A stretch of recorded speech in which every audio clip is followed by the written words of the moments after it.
एक तरफ एलएसी पर तनाव कम करने के लिए सैन्य कमांडरों की बैठकें हो रही हैं, तो दूसरी तरफ बॉर्डर के फॉरवर्ड ठिकानों पर टैंक वाली टक्कर शुरू हो गई है।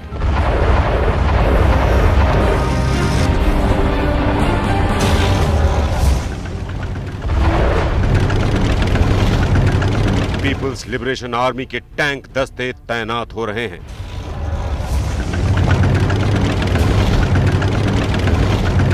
अमेरिका और भारत की अलग अलग इंटेलिजेंस रिपोर्ट से चीन की सुनियोजित चालबाजी का पता चलता है। चीन अपनी सीमा में खास तरीके से बनाए गए टैंक तैनात कर रहा है। इस टैंक का नाम है T-15 नैनो टैंक।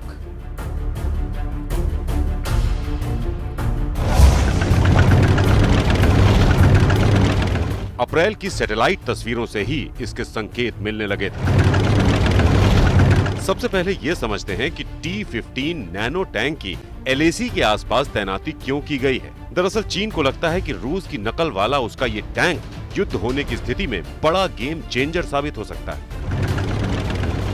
चीन को यह गलतफहमी टैंक के हल्के होने की वजह से है। चीन को लगता है कि T-15 नैनो टैंक दुर्गम पहाड़ी क्षेत्रों में आसानी से इस्तेमाल किए जा सकते हैं। इन टैंकों के बारे में ये भी दावा किया जा रहा है कि इन्हें हवाई जहाज से कहीं भी ले जाया जा सकता है।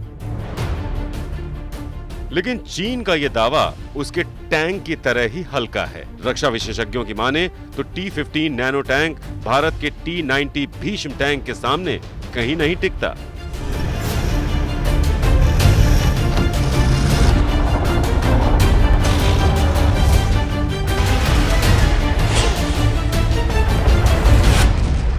एक हाथी और चूहे में क्या लड़ाई है? कुछ भी लड़ाई नहीं है। T-90 की जो आर्मर पियर्सिंग शेल्स हैं उसकी क्षमता, T-90 की रेंज, T-90 की डिस्ट्रक्टिव पावर, T-90 का गन, T-90 का ऑटो नेविगेशन सिस्टम, बाकी ये सब जो चीज़ हैं वो T-15 के बहुत आगे हैं। लाइन ऑफ एक्चुअल कंट्रोल पर चीन मेड इन चाइना सामान के जरिए एक बार फिर सरहद पर चालबाजी करने में जुटा हुआ है। लद्दाख के उस पार कई जगहों पर चीन लाइट वेट टैंक लगा रहा है। जानकारों का ये मानना है कि मेड इन चाइना सामान जिस तरीके से अस्तित्व विहीन होता है उसका कोई अस्तित्व नहीं होता है, वैसे ही ये सामान यानी ये टैंक बड़े स्तर पर सरहद पर किसी काम में नहीं आएगा।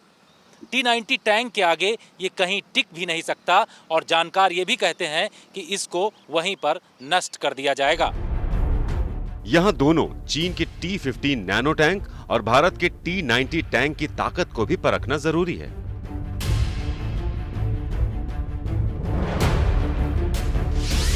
T-15 टैंक का वजन 30 टन है, जबकि T-90 टैंक का 48 टन वजन है। T-15 टैंक में 105 मिलीमीटर गन है। T-90 टैंक में अचूक 125 mm की मेन गन है। T-15 टैंक में 7.62 mm मशीन गन और ग्रेनेड लॉन्चर है और ये 5000 मीटर के दायरे में गोला दाग सकता है, जबकि T-90 टैंक 1 मिनट में 8 गोले फायर करने की क्षमता। चीन की किसी भी चुनौती का सामना करने के लिए पहले ही भारतीय सेना के T-90 टैंक एलएसी के पास तैनात किए गए हैं। T-72, T-90 और अर्जुन टैंक भारतीय सेना में पहले से ही शामिल हैं। ये मैदानी इलाकों में बेहद कारगर भी हैं। चीन ने एलएसी के ऊपर ईस्टर्न लद्दाख में लाइट T-15 टैंक्स तैनात किए हैं। ये तकरीबन 30 से 33 टन के बीच इनका वजन है और 105 mm गन से लैस हैं।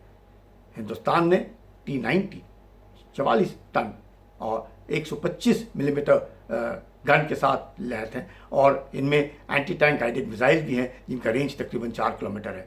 तो T-15 टैंक्स को टक्कर देने के लिए हिंदुस्तान के पास T-90 टैंक्स तैनात हैं। लद्दाख में भारत की नीतियों में बदलाव को देखकर चीन भौचक्का हो गया है। भारी तोपखाना, टैंक, लड़ाकू विमान, सबका निशाना चीन की तरफ है।